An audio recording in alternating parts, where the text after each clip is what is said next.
Let me paint a picture for you. Christmas, we were celebrating Christmas before Halloween. It's just getting earlier and earlier.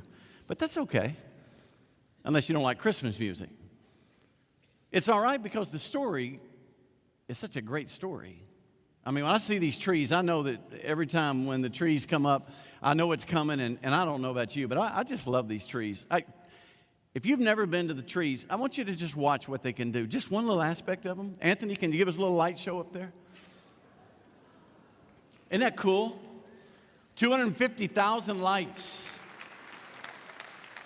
And every one of them are doing the same thing. They're shining for the glory of God. They're to make His praise glorious as the choir takes their place in those trees to tell us the story. And you know what the other thing about Christmas I love is they have to bring these subwoofers out.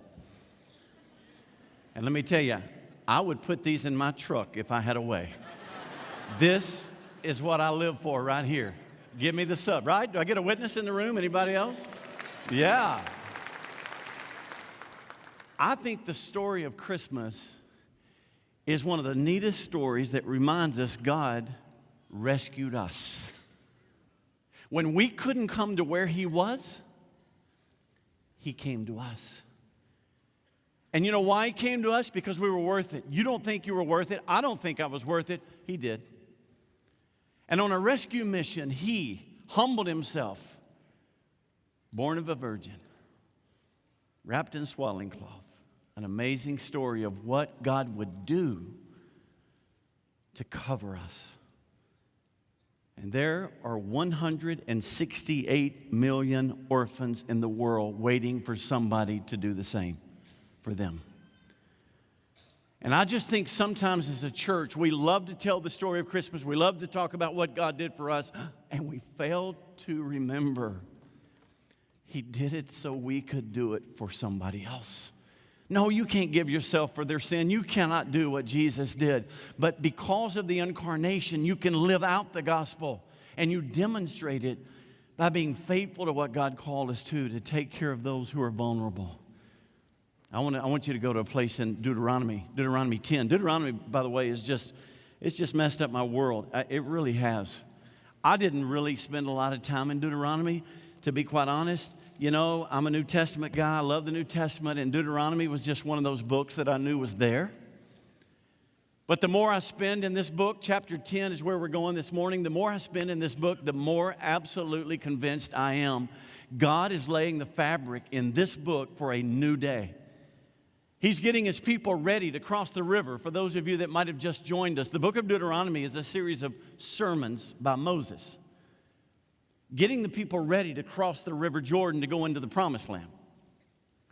And so what God is telling the people through Moses is, now, when you get in that land, you're going to get busy, you're going to do well, you're going to become affluent, but you don't need to forget what matters most. And so it kind of lays out the foundation. And what's interesting to me is what God chose to tell them about. He told them about the things that are closest to His heart. So with that being said, I want you to look at Deuteronomy 10 with me. I'm going to start in verse 12. And now, Israel, what does the Lord your God require of you? But to fear the Lord your God, to walk in His ways, to love Him, to serve the Lord your God with all your heart and with all your soul, and to keep the commandments and statutes of the Lord, which I am commanding you today for your good. Behold, to the Lord your God belong heaven and the heaven of heavens, the earth and all that is in it. Yet the Lord set His heart in love on your fathers.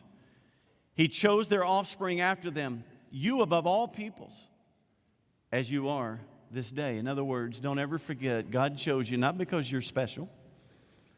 Israel was not big in number. In fact, Israel was small. He just said God chose you because He loves you. I cannot give you a better reason for why God chose you and why He chose me. Is because of His grace and mercy. And then the very next thing He says is, circumcise therefore the foreskin of your heart and be no longer stubborn. Now let me remind you, circumcision was a sign of the covenant that God had made with His people. It was a circumcision of the foreskin that was done on the male children at the 8th day. And it was a sign of the covenant. It was a symbol of the covenant. And so all of a sudden, God, this is God speaking. This isn't Moses twisting. This is God saying, I know I told you to circumcise your flesh to show the sign of the covenant that you have with me, but I really would rather you circumcise your heart. Because it's not about an outward thing that's going to communicate who you are. It's your heart. So I would rather your heart be circumcised so that you will walk after me and love me. That's what God is saying. It's more than an external. It's more than the show. It's more than the surface. It's in the heart. And then he says, for the Lord your God, verse 17, is the God of gods, the Lord of lords, the great, the mighty, and the awesome God who is not partial and takes no bribe. In other words, exalted language just to say, your God is the God of all gods. He's the Lord of all lords. He is God over all. And then look at the first thing he says about justice. Tucked into this exalted language, this incredible picture of God, tucked in there is this statement about those closest to the heart of God. He executes justice for the, say it with me, fatherless and the widow, and loves the sojourner, giving him food and clothing. Therefore, that's the heart of God. Therefore, love the sojourner. For you were once sojourners in the land of Egypt. In other words, remember what I've done for you. Remember how I came for you. The truth of it is, we were all sojourners, and we still are. And God came to rescue us and make us his own. We were a people without a God. We were a people without life, dead in our trespasses and sin. But God came and he rescued us, and he gave us a family, and he gave us hope, and he gave us a home. And so I think these verses would be really important to read as we consider the immigration debate. I think these verses would be really important to read as we consider Anna's sister's ministry, because we're ministering to widows in our community. I think this would be a great place to read when we talk about orphan care led by his kids, the ministry we have here at First Baptist. Because we take seriously what God says. What is close to his heart is close to our heart. Finish the text with me. He goes on to say, you shall fear the Lord your God. You shall serve him. Hold fast to him, and by his name you shall swear. He is your praise. He is your God who has done for you these great and terrifying things that your eyes have seen. Your fathers went down to Egypt, 70 persons. And now the Lord your God has made you as numerous as the stars of the heaven. In other words, may you never forget God has been good to you. He has covered you. He has blessed you. And closest to your Father's heart are those who are vulnerable, the fatherless, the widow, the sojourner.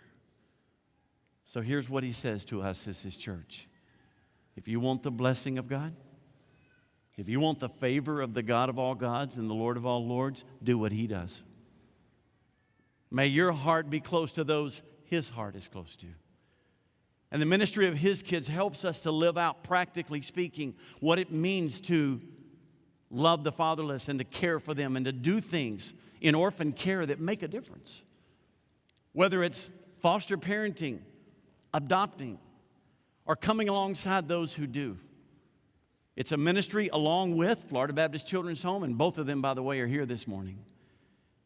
Because we think it matters. We think it makes a difference. And I'll show you the kind of difference that it makes from God's perspective. Go to chapter 27. Deuteronomy 27. This is a series of curses on Mount Ebal. Hang on to Mount Ebal, the idea, because I want to talk about that mountain next week in a place and a passage that, frankly, God just kind of opened up a whole new world for me. I'd never seen it. But on Mount Ebal, there's some curses which are very typical for a covenant. When you're in a covenant, there's usually a part where somebody says, "Cursed are you if you don't keep this covenant." Listen to the curses that God gave his people if they don't do what is close to his heart. And he actually names the curse. And the way he does it is pretty cool. He'll name the curse, and then he'll say, let the people say, and I want you to say amen when we get to that part. Are you ready? I'm reading started in verse 15. Chapter 27, cursed be the man who makes a carved or cast a metal image An abomination of the Lord, a thing made by the hands of a craftsman, and sets it up in secret. And all the people answer and say, Amen. Cursed is anyone who dishonors his father or mother. And all the people say, Amen. And cursed is anyone who moves his neighbor's landmark. And all the people say, Amen. And cursed is someone who drives slowly in the left lane. And all the people say, That's in an ancient text we found, and there's a footnote in my Bible on it. Cursed is anyone who misleads a blind man on the road, and all the people say, Amen. And cursed be anyone who perverts justice, do the sojourner, the fatherless, and the widow, and all the people say, Amen. The rest of them, and I'm sure you'll read them, talk about having intimate relations with an animal, bestiality, lying with your stepmother, lying with family. In other words, it moves into these horrendous things that God knew if you go there, it will destroy you as a society. So on the same level as making a graven image, on the same level as dishonoring your parents, on the same level as bestiality, is someone who does not take up the cause of the fatherless. Now, I just want you to think about that. If we want the blessing of God on this church, if you want the blessing of God on your life, then do not come close to what He curses. The favor of God is given to those who have His heart. And I am so thankful to be a part of a church who has His heart. We believe in that cause. And that's why we have orphan care ministry through His kids. That's why we do days like this, is because we will do something. Kay Warren, the wife of Rick Warren, Saddleback, along with Francis Chan and several others, had a conference recently at Saddleback. Let me quote Kay Warren. We will not build any more orphanages. We will empty orphanages. We will help without hurting. We will not just give children things, we will give them ourselves. And we will do what we can to untie, to unite children to a lifelong family, tie them to a bond of the family. We will not measure success anymore by dollars given. We will measure success by how many children have been placed in a permanent family. Tell me that with 2.4 billion Christians and 168 million orphans, there aren't enough families. You know what, guys? That's not a personal opinion. That's just math. She says, we used to say we would work on the orphan crisis. Now our goal is to end the orphan crisis through the church and through families. Isn't that awesome? What a great word. And you know why? Because God said it. This is what God says will bless a nation. This is what blesses people and blesses a church. And to the contrary, it's what curses a people and a nation and a church. And I want to show you an example of what it does for the couple. Because primarily the ministry of His kids has come alongside of couples and individuals who want to be involved. This couple you're going to meet, they're not even members here. They don't go here. And yet we came alongside of them and changed their world forever. Listen to their story.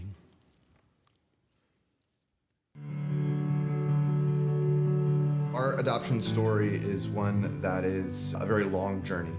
We went to a church many years ago and talked with many different organizations that had children for adoption in different countries. And we're very excited about the possibility of adding to our family through adoption. But then as time went on, we began to become very discouraged because overall the cost was just so great for us. But we knew that God was calling us to add to our family through adoption. We just didn't know how. To us, it was mission impossible. But we knew that through the whole thing, when it was all said and done, it was going to be because of God and because of God's provision and what God did, and God was going to shine through this whole thing because we knew that we couldn't do this on our own. We had met with many people trying to make the connections that we needed, and through a local pastor friend, he put us in contact with First Baptist Orlando. We attended another church in the area and didn't even know that First Baptist was willing to help others who had a heart for adoption. We didn't know how that we would accomplish the goal, But through the help of his kids, we were able to kind of make that transition and make that gap time from when that final big payment was due to when we were able to bring home Micah. The moment that they gave him to us was surreal. I can't imagine growing up without a family. I can't imagine not having a mom and a dad to turn to. And we always wanted to be the mom and dad for someone else that didn't have that. So that was one of the things that God placed on our hearts so long ago, why we wanted to adopt. At the beginning of our story, we weren't being obedient to what God was calling us to do.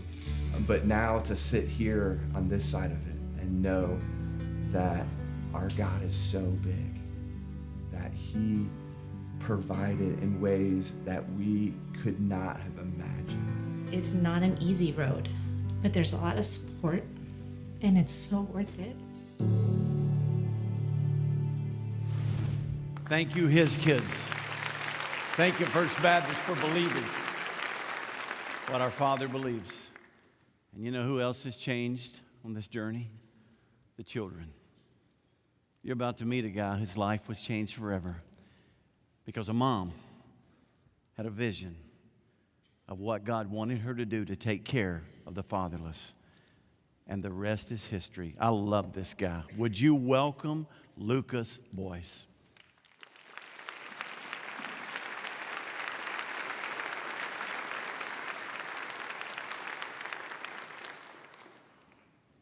Good morning, First Baptist. I believe every single one of us are living proof. We are living proof of God's mercy. We are living proof of God's grace. We are living proof of his providence. I want to share with you all briefly this morning the story of two women whose lives intersected. And because of the choice to choose life on one hand and the choice to stand in the gap on the other, I stand before you all today. The story begins with a young mom who's in her 20s in 1971. She's in her bathroom one early morning around 5 a.m., and she has an experience. She describes it this way. I was standing in my bathroom, and I looked into the mirror to fix my hair, and I had a vision. In the vision, what I saw in this mirror was a dark-skinned baby boy. And then a voice spoke to my heart, and this voice said that this will be your child, and his name will be called Lucas Daniel. Now, Dorothy was white, and this baby in the experience that she had was black. But Dorothy believed in the Lord, and she believed in his providence. She didn't know how this would happen, but she tucked it away and went on with life, got involved with foster care, and gave her life to doing exactly what his kids' ministry does in this church. The other side of this story is a young woman who's 15, 16 years of age. She's intelligent. She has everything going for her. She's in high school, and she gets caught up in the wrong crowd. Begins to make some wrong choices. In the midst of the different choices that she made, it was to get involved with alcohol abuse and get addicted to different types of drugs. And so with being addicted to drugs and being addicted to alcohol, she couldn't support any of this because she didn't have a job. And so she chose the unfortunate decision to sell her body to get the money to buy drugs and to buy alcohol. And so they found out that she was pregnant. She'd been taking all these drugs and been taking this alcohol, and she made a very courageous choice. She didn't abort the baby. She kept the baby. The baby that you could see on the screen there is a person by the name of Lucas Daniel. It's me. But my first name was Grandy Lowe Jones. I was born 6 weeks premature, weighing 4 pounds, 2 ounces. I was very, very frail. Still had drugs in my system. I grew up with developmental delay. I flunked kindergarten. But thankfully, there was another mom that stood in the gap. At age 10, 10 days old, I was sent to the foster care home of Dorothy Boyce, the same woman that had this experience about a baby boy some 9 years earlier. But the interesting thing that I want to share with you all is that she had forgotten about the experience. And so she went to the foster care workers, and she's like, do we have to call him Grandy Lowe? Because that was what my birth name was. That was what was on the certificate. And they said, you can call him whatever you'd like, right?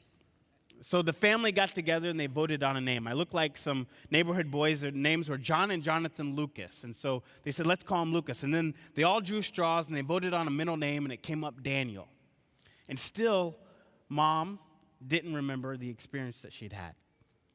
Until a few years later, I'm 2.5 years old at this point. I'm still in foster care. She's getting ready for the day one morning, and she's standing in her bathroom, and she has the experience again. She looks into the mirror, and this time it's not just any dark-skinned baby boy, it's me. She sees me in this mirror, and the voice speaks to her heart, and in present tense it says, this is your child, and his name is called Lucas Daniel. I am living proof. I am here today because one woman chose life, and another woman chose to stand in the gap.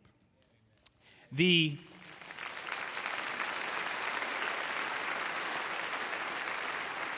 opportunity for us in this congregation, in this community, is to do the exact same thing, and that's what His Kids does. I was adopted on March 17th, 1982, St. Patty's Day. We call it the luckiest day on earth in my family. And Mom loved bow ties and cute little suits there, so probably why I like bow ties today. And that flip side, it's probably why I don't like to swim today, because I was in a pool at a few weeks old. But I'm an eyewitness to grace, and it's because of a mom that does exactly what His Kids ministry does today. So this is our family growing up. We were a big, very diverse family, as diverse as this congregation. We were young, we were old, we were black, we were white, we had disabilities. We came in all kinds of shapes and sizes from all different kinds of circumstances. And Mom shared with us a very simple phrase ad nauseum growing up, and it was that we were built for something more. Our theme scripture growing up came from Psalms 139. It says this, it says, "O Lord, you have searched me and you know me. You know us my down sitting and my uprising. You understand us my thoughts from afar off. You have covered me in my mother's womb. I will praise thee, for I am fearfully and wonderfully made." My testimony, my first testimony of Jesus Christ, is that He preserved and protected me in my mother's womb. During the drugs, during the alcohol, during all of the abuse, He had His hand over me. And my testimony of our life in this world at this time is that every single one of us have this same story. That every single one of us have been covered in our mother's womb. We are here for a purpose. And in 2014, what it means to be fearfully and wonderfully made is simply this, that we are built for something more. And Mom shared with all of us growing up that we were built for something more, and that we had something inside of us that was a seed of greatness. And it didn't matter where we came from. It didn't matter that we didn't have any money, that we came from the wrong side of the tracks, that we didn't have it all together, that we were broken, but that we were built for something more. And isn't that the same message of the gospel? That it doesn't matter where we come from, it doesn't matter whether we were black or white, or whether we are poor or rich, or whether we have it all together, or we are totally broken, whether we fight with addictions, with all the different struggles of this world, none of that matters. What matters is that we are built for something more. And we are created for greatness, and that greatness comes with being adopted into the kingdom of God. Every single one of us is adopted. And so when we celebrate Adoption Awareness Month and when we celebrate Orphans Weekend, every single one of us, just like Pastor David said, is a sojourner. Every single one of us was fatherless. And then we made a choice. We made a choice to let God stand in the gap. In order to be living proof, in order to stand in the gap, in order to accomplish great things for the widow, for the orphan, for the fatherless, we have to believe very simply that we are fearfully and wonderfully made, that we're built for something more. But we also have to believe in what's possible. In a world that tells us that we're not tall enough, we're not good enough, we don't have it all together, and we don't have what it takes to make it. We have to believe in what's possible. Robert F. Kennedy says this, that there are some people who will see things as they are and they will ask why. Others will dream things that can be and they will ask why not. In other words, there are some people who will say, you know what, Pastor David, Lucas, I want to do his kids' ministry, but I don't have the money. Or we don't think that we're the best parents.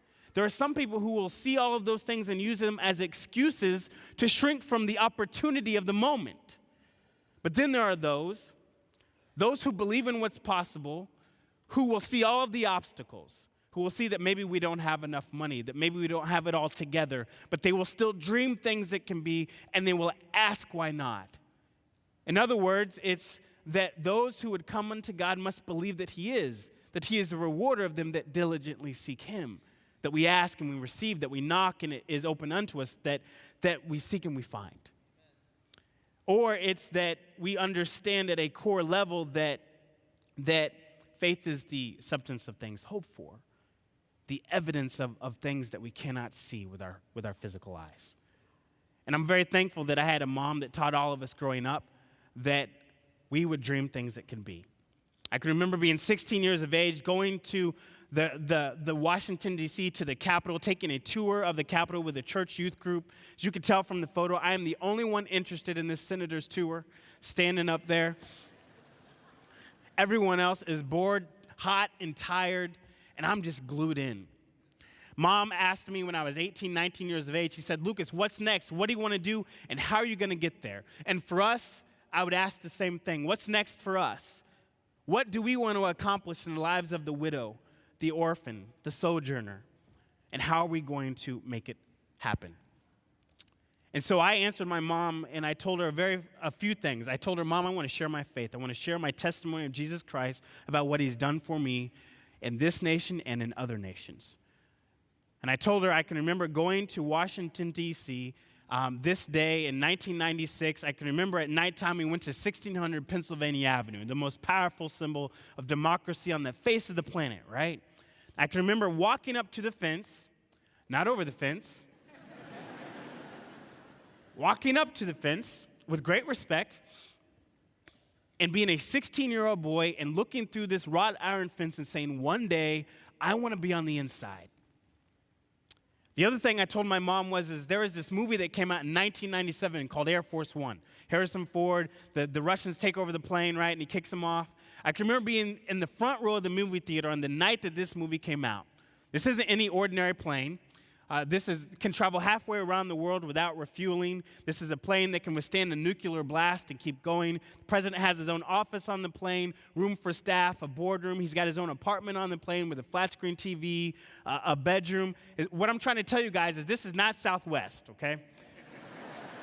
This is not AirTran, and if your children have ever seen that show on MTV called Pimp My Ride, this is about as pimp as you can get in the sky, okay? I told my mom as a young boy, not knowing anybody in any political party, not having any money, not having any way to make this happen, that I wanted to fly in Air Force One. Son of a prostitute, developmentally delayed, with drugs in his system, was told by his mother to dream big and to believe what was possible, right? Now, I'm 5'7" on a good day with shoes, so I had no grand illusions about playing basketball or being a professional athlete, but I knew that there was more to what you saw on the court. And we grew up in Kansas City, Missouri, and so the closest basketball team to us was the Chicago Bulls.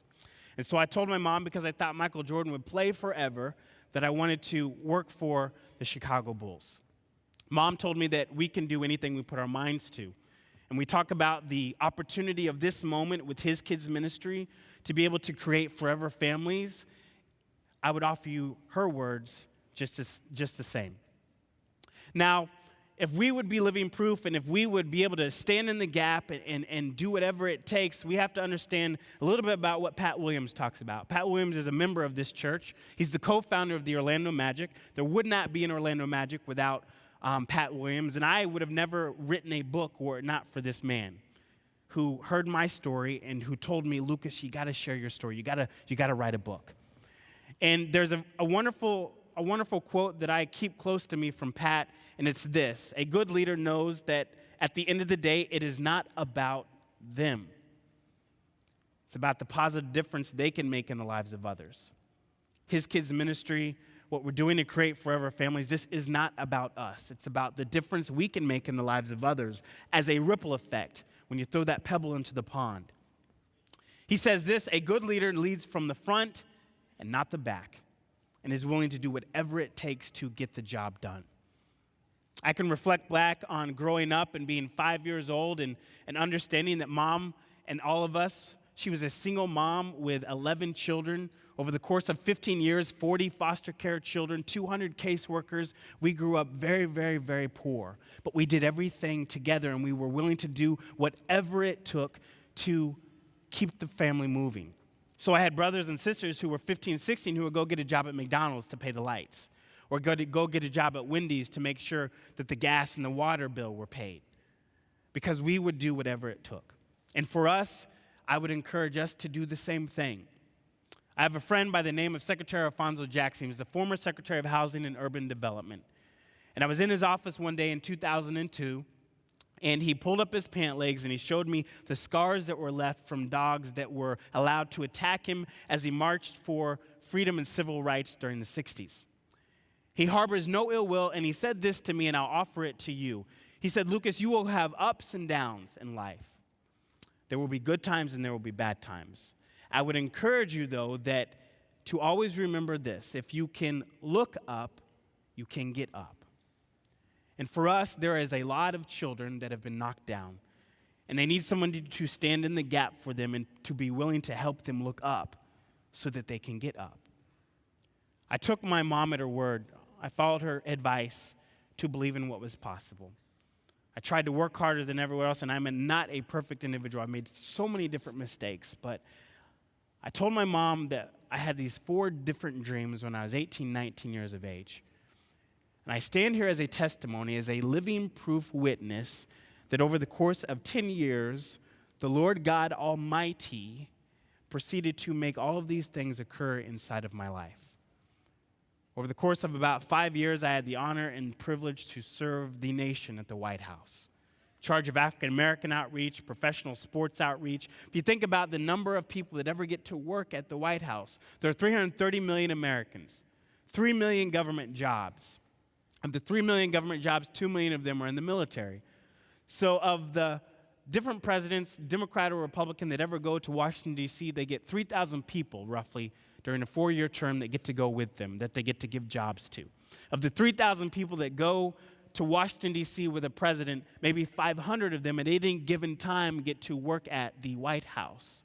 So the odds of a young boy that was born to a crack addict, with drugs in his system, who flunked kindergarten, to ever be able to work here is astronomical, unless you believe in a providential God who has all power, unless you believe in a God who will reward those who diligently seek him,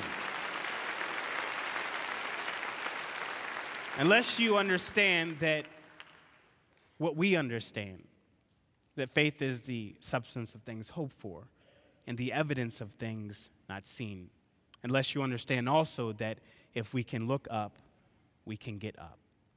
I was blessed to be able to serve all of you and to serve this nation. Had a job that I worked 14, 16-hour days, which meant I had 2 BlackBerries when BlackBerries were cool, right? But it also meant that I got to fly with the president on Air Force One.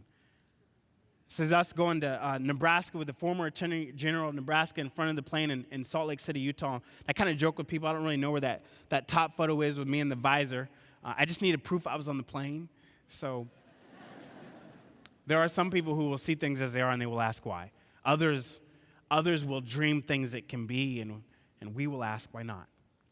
And I'm very, very blessed now to work for one of 30 NBA teams, right? And some of you will scratch your head and say, wait, Lucas, your dream was to work for the Chicago Bulls, right? And I would respond in 2 ways. Number one, it's November 16th in Chicago. It's really, really cold, okay? And I don't like the cold. And so I'm really fortunate that God kind of saw in time there and brought me here. The second reason is, things don't always happen exactly as we plan them to. But if we're willing to believe in what's possible, if we're willing to understand that we are fearfully and wonderfully made, if we're willing to do whatever it takes, if we're willing to look up and understand that when we get knocked down, if we can look up, we can get up, that things will happen and they will be better than all of our planning.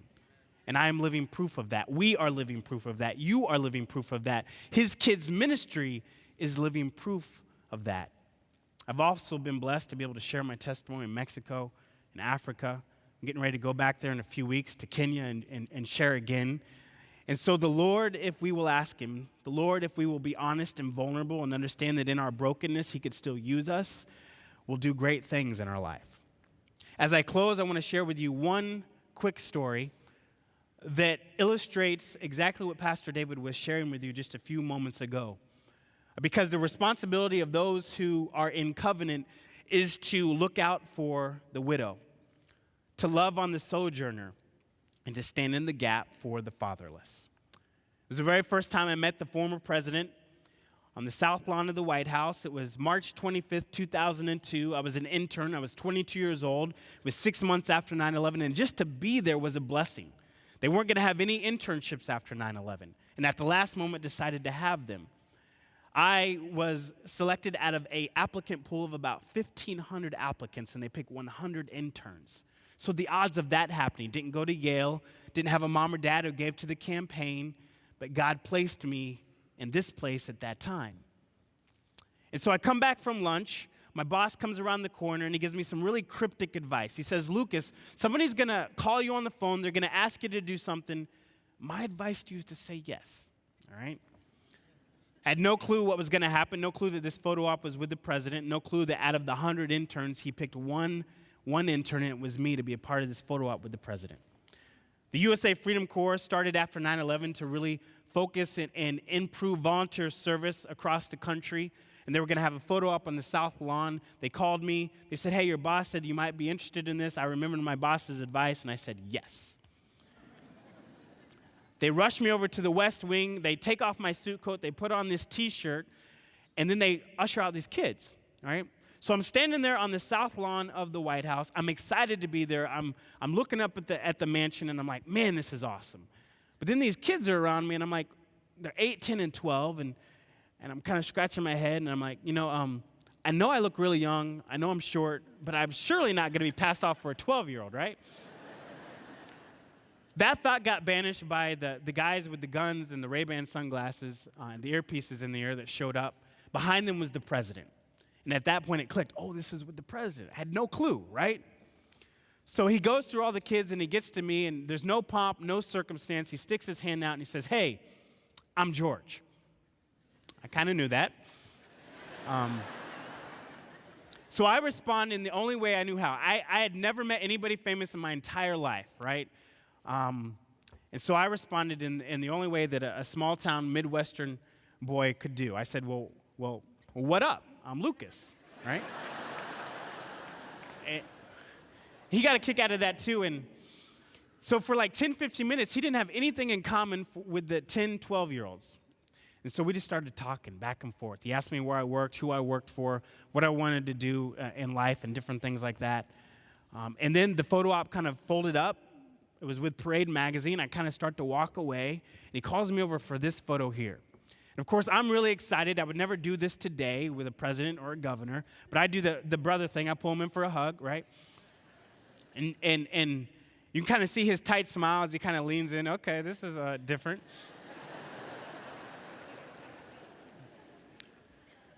And then I shake his hand again, and this is, again, just a few months after 9/11. I say, sir, I'm praying for you.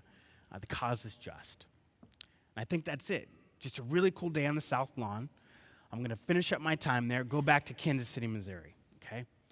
Until the next day. My boss comes back from a meeting with the president in the Oval Office and kind of comes up to my desk and says, Lucas, you made a real impression on the president yesterday. Of course, my mind went back to this photo. My heart starts beating really fast. I'm like, man, I know I'm about to get fired. I apologize. I knew I shouldn't have pulled him for the hug. Secret Service, I knew they probably didn't like that. I apologize. He's like, he kind of waves me off. He's like, don't worry about that. President just called me over after this meeting in the Oval Office, and he says, hey, I met this guy in the South Lawn yesterday. What's his name again? And my boss proceeded to kind of share with him some of the same things I've shared with you all this morning. about growing up in foster care, being an orphan, and now then being a White House intern. And the president, what he did next is the embodiment and the illustration of what Pastor David shared with us, the calling and the responsibility is of us to do for the fatherless, the widow, and the sojourner.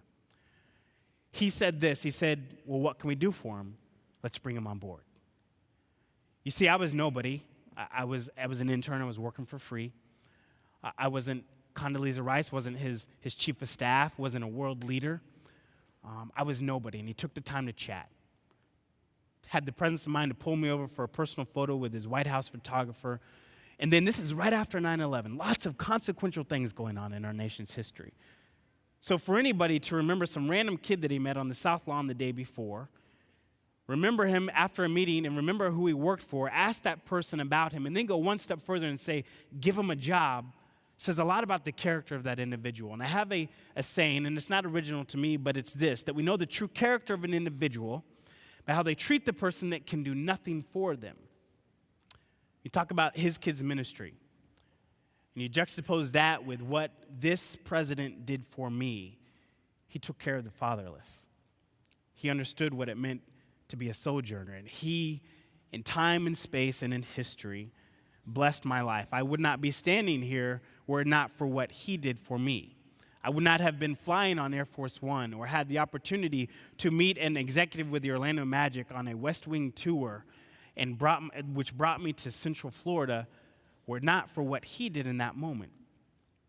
You know the true character of an individual by how they treat the person that can do nothing for them. So as we consider our response, as we consider what this day requires, what this month requires, what the ministry of his kids is asking us to consider, for our response, heaven wonders. In history, she waits. Today, right now, in this moment and in this place, will we lead from the front and not the back? Will we do whatever it takes? Will we live life at a higher level and never stop to pump the brakes? Will we believe in what's possible and dream things that can be? Because our children and our families can still walk in victory. Yes, our world is still full of brokenness. And yes, conventional wisdom says we're poor. But who will believe we are meant for greater things? Who here believes we're built for something more? Because each of us have a choice. And what will we choose? To shrink from the opportunity of the moment? Or with God's grace, will we choose to be living proof? Thank you so much.